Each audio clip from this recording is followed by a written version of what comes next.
Ang mga kwento ng pag-ibig, kwento ng buhay at kwento ng pag-asa dito sa Barangay Love Stories. Love Stories.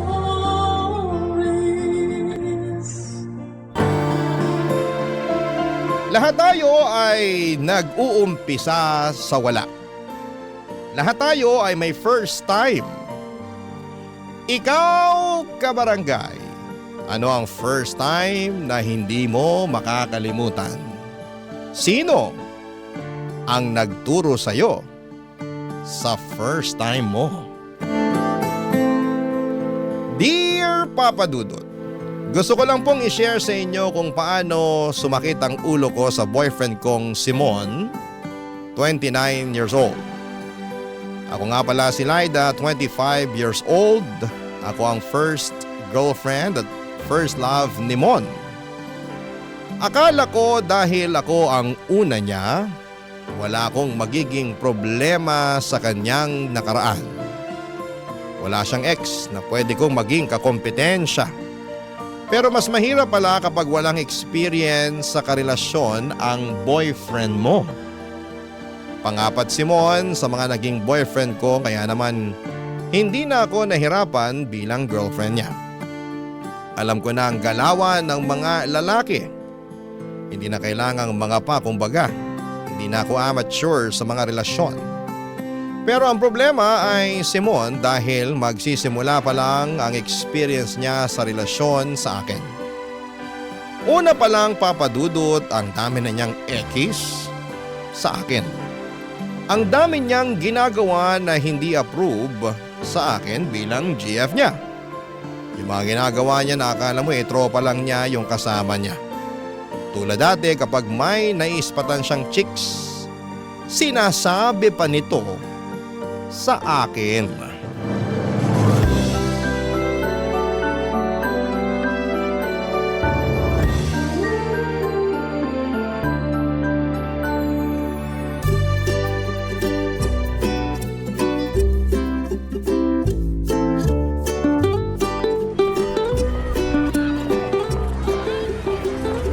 Baby, tignan mo yun oh. Ano yun? Hindi sino? Oh, sino nga? Nakikita mo yung babae doon sa Lotto Outlet? Yung naka-stripes na blouse at maiksing skirt? At may maputing legs. Oh, kilala mo ba yan? Hindi. O ba't kailangan mo pang sabihin sa akin? Ang ganda kasi niya eh. Bagay sa kanya yung suot niya. Kitang-kita yung hubog ng katawan. Saka panalo, maputi oh. Ah, ganun ba? Wow! Nung hinawi niya yung buhok niya, mas nakita pa tuloy yung haba ng leg niya. Ah, talaga? Sa tingin mo, single pa siya? Di ko alam. Kasi kung single pa siya, mas pipilaan pa yan kesa sa Lotto Outlet. Ah, wow. Pero kung may BF na yan, naku, talo pa niyang nanalo sa Lotto. Jackpot eh! Eh ba't kaya hindi mo lapitan para tanungin kung single siya, no? Ako kaya eh. Sobrang ganda, baka hindi ako pansinin. Ano, tara na? Okay. Baby, tingnan mo yung nasa kanan mo. Ano na naman? Oh, galit ka ba? Hindi. Okay, good. Tignan mo yung nasa kanan mo dali habang hindi pa siya nakakalayo. Alin? Yung babaeng naka-crop top at matangkad? Yung maganda? Yun ba? Yes, baby. Yun nga. Bagay sa kanya yung… Alam mo, mas bagay sa'yo kung mananahimik ka na lang. Pwede? Ang galit ka. May nagawa ba ako? Sabihin mo lang. Okay lang ako. Sure ka? Oo nga eh. Tara, kain na tayo.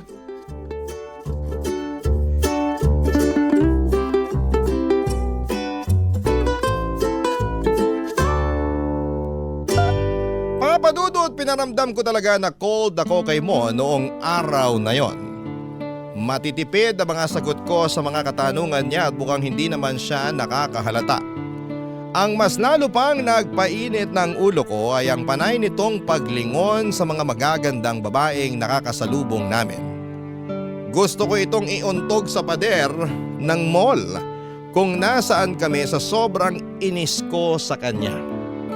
Hindi ba niya alam na likas ang pagiging insecure ng isang babae?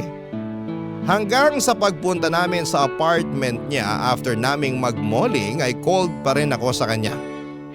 Dinoble ko pa nga at mabuti naman at nakahalata ito, Papa Dudut.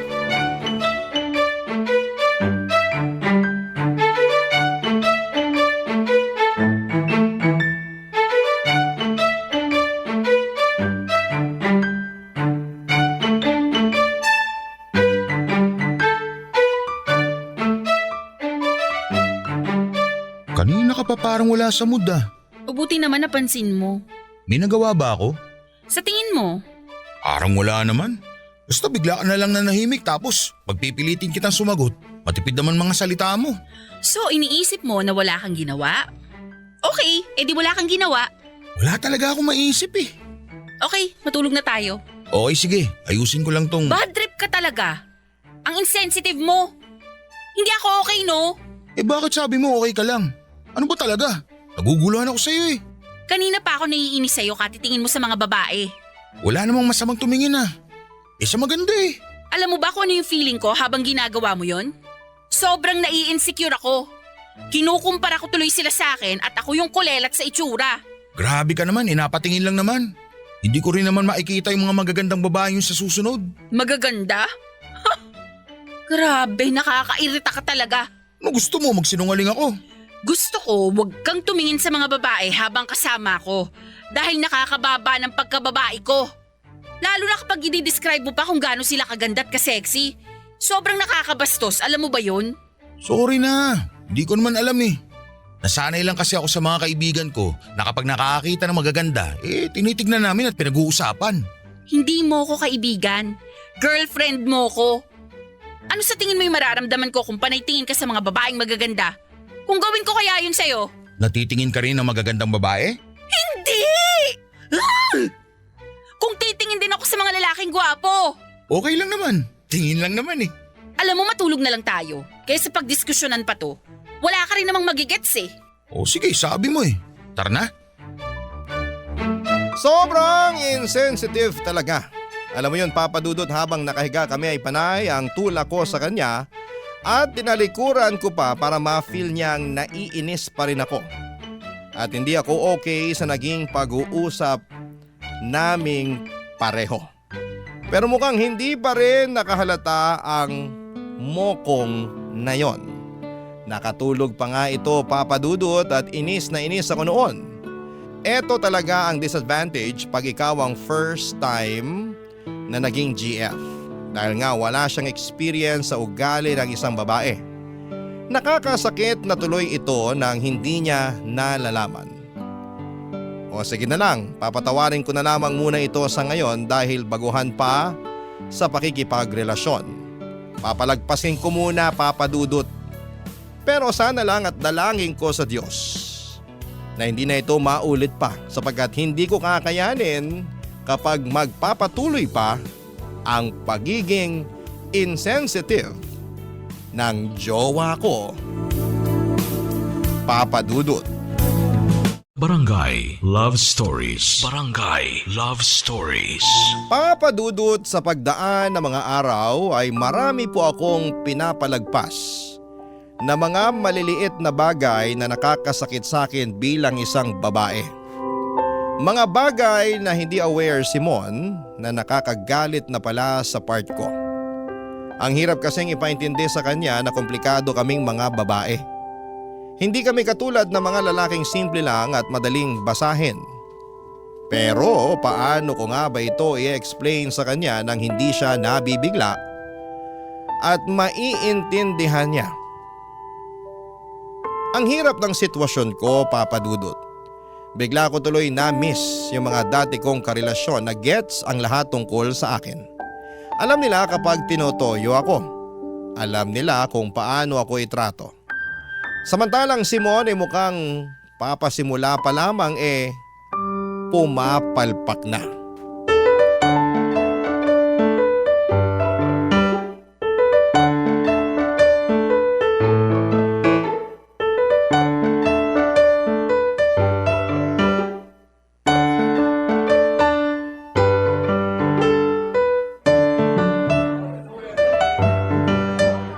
Grabe, naparami ako ng kain. Sobrang sarap nitong sugpo. Ikaw nga halos umubos eh. Rice ka pa? Di na siguro, naninikip na tong pantalon ko eh. Ibukas mo muna yung butones at yung zipper. Maluwag at malaki naman yung t-shirt mo eh. Hindi mahahalata. Baby, Yes baby. mataba na ba ako? Oo baby. Ano? Malaki yung tinaba mo mula nung naging tayo. Kasi dati pa mataba na yung pisngi mo eh. Pero ngayon para ka ng siopaw. Ilalako na ba kita? Ay, grabe ka naman sa akin. Kaya nga pansin ko sa'yo, madalas inaangguluhan mo na lang yung mga selfie mo. Para hindi mapansin yung pagtaba mo eh. Puro pataas at paside view lagi. Ay, grabe talaga siya oh. Himala nga nakasya pa sa'yo yung pantalon mo eh. Kanina nung naglalakad ka, pansin ko, parang nahihirapan ka kasi naninikip na yung pantalon mo. Alam mo next time, mag-leggings ka na lang para hindi halata yung paglaki ng balakang mo. Ah, ganun ba? Tapos huwag ka muna mag-fitted the blouse kasi nakakataba lalong tignan sa'yo. Baka magbuka ka lang sa ako ng patatas. Okay. Saka mag-black ka lagi. Nakakapaya tignan yun eh.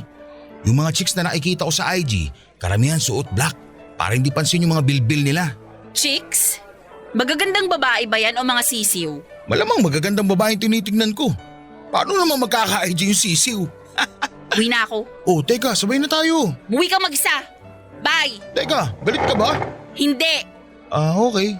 Uwi ka na talaga? Oo! Sige, text mo na lang ako kapag nakauwi ka na. Ingat ha.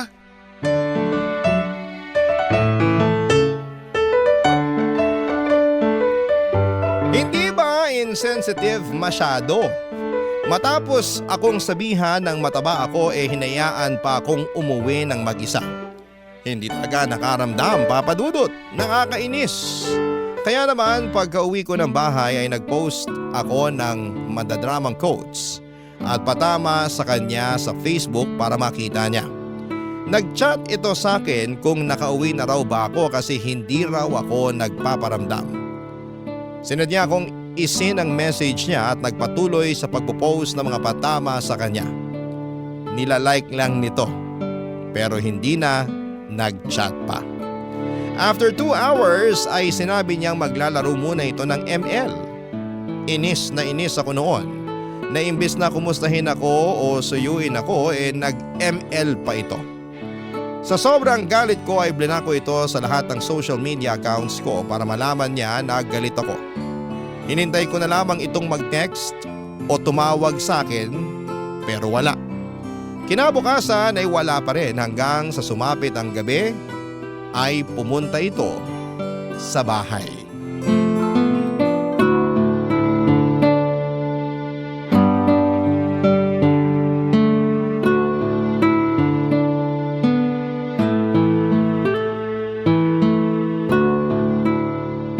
May problema ka ba sa akin, baby? Binlock mo ba ako sa mga social media accounts mo? Hindi kasi kita ma-chat eh. Obvious ba? Ano na naman ba ginawa ko? Isipin mo kung ano. Kagabi ko pa nga iniisip eh. Lalo na nung umalis ka at iniwan mo ako. O sa tingin mo bakit ako umalis? Sa pagkakaalala ko, nagalit ka lang nung hiniritan kita ng joke sa sisiw sa IG. Wow! Sa tingin mo yun ang dahilan ng galit ko? Doon ka nag-walkout eh. Isipin mo lahat ng sinabi mo sa akin kagabi na nagpasama ng loob ko. Dali!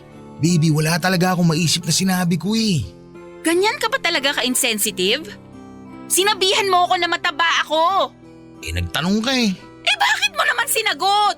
Kasi totoo namang tumaba ka. OMG, come on! Wag na wag mong ipapamukha sa girlfriend mo o kahit sa sinong babae na mataba na siya. Hindi yun nakakaganda sa pakiramdam namin. Nagsabi lang naman ako ng totoo ah. Anong gusto mo, magsinungaling ako? Ganun ba? Hindi pagsisinungaling pero bulahin mo ko. Pag tinanong ko kung mataba na ba ako, sabihin mo sa akin na hindi. Sabihin mo na, hindi kaya, ang sexy mo kaya baby, I love you. O mahirap pa yon? Hindi yung papasamain mo yung loob ko habang nagbibigay ka ng tips para magmukha akong payat. Sorry na. Hindi ko naman alam eh. Hindi ko naman alam na issue yan sa mga babae. Lagi ka na lang walang alam eh. Kakainis ka na eh. Alam mo bang maraming beses ko nang pinalagpas yung mga kapalpakan mo sa relasyon dahil iniisip ko, first time mo nga naman sa relasyon kaya wala ka pang alam. Pero hindi ko na kaya eh. Sobra na. Anong gusto mong gawin ko? Maghiwalay na tayo. Sure ka ba? Desidido ka na? Oo. Okay, kung yan na nga. Salamat na lang sa lahat ha. Mag-iingat ka lagi. Ano ka ba naman, Mon? Bakit hindi mo ako ilaban? Bakit pumayag ka na lang bigla na maghiwalay na tayo? Yun sabi mo eh. Ang babae, Kapag nakikipaghiwalay dahil sa mga maliliit na bagay, hindi ibig sabihin nun gusto talaga naming makipaghiwalay. Ang gulo. Hindi ko maintindihan. Gusto lang naming ipaintindi sa inyo na may mali kayong ginawa sa amin kaya kami nakikipaghiwalay. Para kapag nagets nyo na, saka natin pag-uusapan at susuyuin nyo kami. Bakit hindi mo na lang sabihin ng diretsahan kung ano yung problema o yung maling nagawa ko? Para hindi naman tong sa peking breakup. Basta ganun yon. Ganun yon. Ay! Kailangan mo pa talagang matuto sa relasyon at sa mga babae. Di turuan mo ako.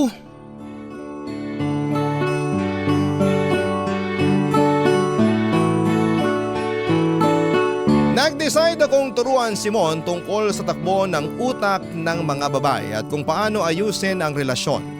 Gusto kong magtagal kami at sabi niya ay ganoon din ang gusto niyang mangyari.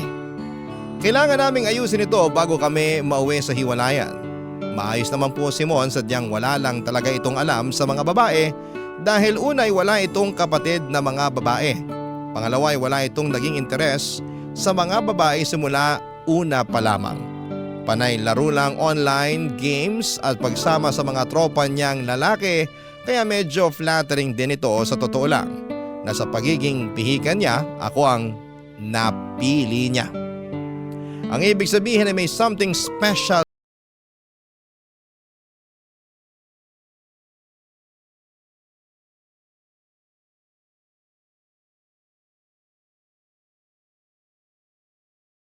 Love Stories. Barangay Love Stories. Nagsimula na nga akong maging teacher niya pagdating sa pakikipagrelasyon. Nakakatawa pa nga talagang nagmukhang nag-aaral ito dahil may dala pa itong notebook at ballpen para mag-take notes. Na-appreciate ko naman yon, Papa Dudut. Mukha namang gusto niya talagang matuto at natutuwa ako dahil nag-e-effort siyang makilala ako ng mas mabuti. Sa simula ang dami niyang tanong na kahit ako mismo ay hindi masagot. Ang hirap din kasing maging isang babae. Kahit kami mismo ay hindi namin maintindihan ang mga sarili namin.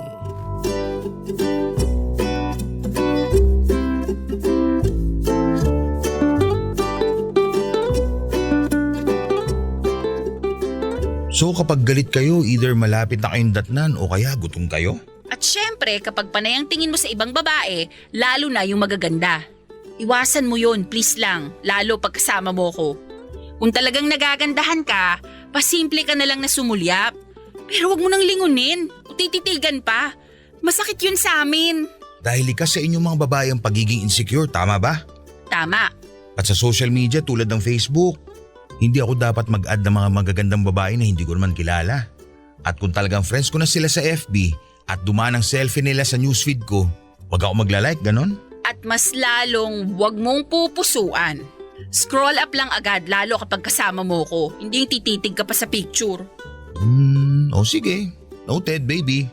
O ako naman ang magtatanong ha. Okay, go. Kung panay okay ang sagot ko sa text o chat, o kaya K lang, anong ibig sabihin nun? Hindi ka talaga okay at may nagawa akong mali at kailangan ako yung unang maka-figure out nun. Correct. Kapag tinutoyo ako, anong gagawin mo? Susuyuin at lalambingin ka. At? Bibilan ka ng pagkain?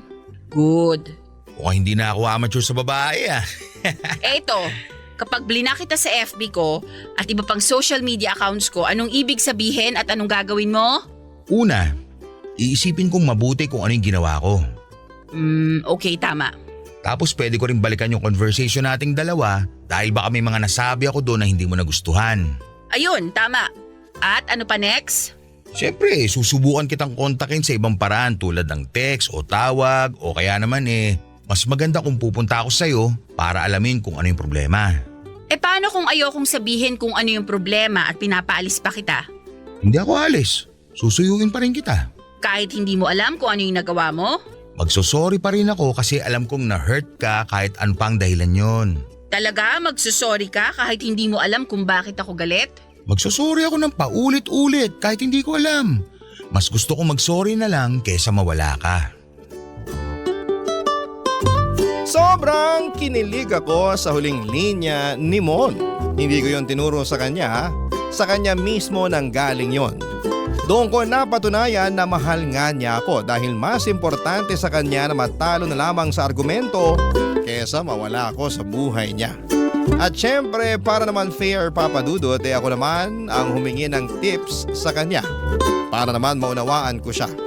Alam kong may mga naging BF na ako dati pero gusto kong maging mas maayos pa rin kaming dalawa. Gusto ko pa siyang makilala para hindi siya mawala sa buhay ko.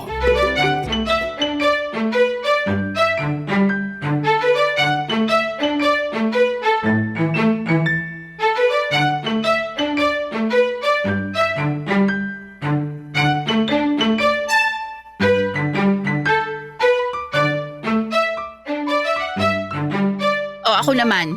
Anong ikaw naman? Ako naman ang turuan mo tungkol sa mga lalaki, yung mga dapat kong malaman. Kailangan mo pa ba yun? Nagka-BF ka naman na dati? Syempre, gusto kong madagdagan yung kaalaman ko. Alam kong may mga hindi pa ako alam tungkol sa inyo. Simple lang naman kami mga lalaki. Alam ko, Kapag sinabi naming oo, oo talaga. dyan tayo nagkakaiba kapag sinabi naming oo, hindi talaga ang totoo. Ayaw kasi namin ng komplikado masyado. Alam mo yun, diretsahan lang sana. Kung ano yung laman ng utak mo, sana yun yung sabihin mo. Kasi makukurta ang utak ko kaiisip kung ano ba talaga yung totoo. Kasi kayo mga lalaki, kung ano yung sinabi, yun yung paniniwalaan nyo. Tama ba? Oh, and speaking of paniniwala, baby, kapag sinabi kong maganda ka at sexy ka, please, maniwala ka ha. Alam mo naman kaming mga babae. Kunwari, ayaw ng binobola. Kunwari, hindi naniniwala. Pero deep inside talaga, kinikilig kami. Di lang namin alam isasagot o gagawin sa mga sinasabi nyo. Basta maniwala ka na lang, okay? Pag sinabi kong maganda ka ayon sa standard ko. Kaya nga kita niligawan eh. Dahil maganda lang ako? Yun lang ba ang dahilan kaya mo ako nagustuhan? Babaw ah. Yan ka na naman eh. Nagagalit ka na naman. Ang sa akin lang, maniwala ka na lang lagi kapag sinabi kong maganda ka. Kasi yun yung nakikita ko at hindi kita binubola, no? Kung para sa'yo tingin mo sa sarili mo hindi ka maganda, baguhin mo yan kasi para sa akin maganda ka talaga. Nakakainis kaya yun sa parte namin mga lalaki na hindi naniniwala yung mga babae sa amin. Di wow. Saka please, alam kong likas ang pagiging insecure yung mga babae. Pero alam mo, nakaka-turn off din yun sa lalaki. Ha? Talaga ba? Bakit? Kasi gusto namin, confident ang babae sa sarili niya. Nakakadagdag kaya ng ganda points yun sa amin. Yung babaeng kayang i-handle ang sarili. Di wag mo akong bigyan ng dahilan ng ikaka-insecure ko. Hindi na. Alam ko na eh. Di I love you. Di I love you too. Walang relasyong perpekto. Pero may relasyong tatagal kahit maraming pagkukulang sa bawat isa. Bakit? Kasi wino-work out nila yung dapat na i-workout. Yun lang naman ang kailangan sa relasyon para mapunta sa forever. Pareho ninyong ayusin, hindi lang ang relasyon ninyo kundi ang mga sarili ninyo. Kaya nga isa sa mga dahilan kung bakit kailangan natin ng karelasyon hindi lang para sa kilig moments, kundi para may mag-inspire sa atin para maging better ang mga sarili po natin. Kami ni Mon, kahit marami pa kaming shortcomings sa relasyon namin, ay hindi pa rin kami bumibitaw at inaayos namin ito hanggat kaya namin. Kaya nga heto, at 5 taon na kaming magkarelasyon ngayon. Marami na kaming mga pinagdaan ng away at problema pero kasabay din po noon ang saya at tawa. Masaya akong siya ang pinili kong mahalin. Una pa lang dahil alam ko, sa kanya ako magiging masaya at sa kanya ako mag-grow bilang individual. Maraming salamat po Papa Dudut sa pagbasa ng aking liham at sa lahat ng inyong mga tagapakinig na may sana na-inspire po kayo sa aming kwento. Ako ang inyong kapuso at kabarangay forever, Laida. Anong say mo sa Barangay Love Stories na ito? Pagkwentuhan natin sa comment section yan.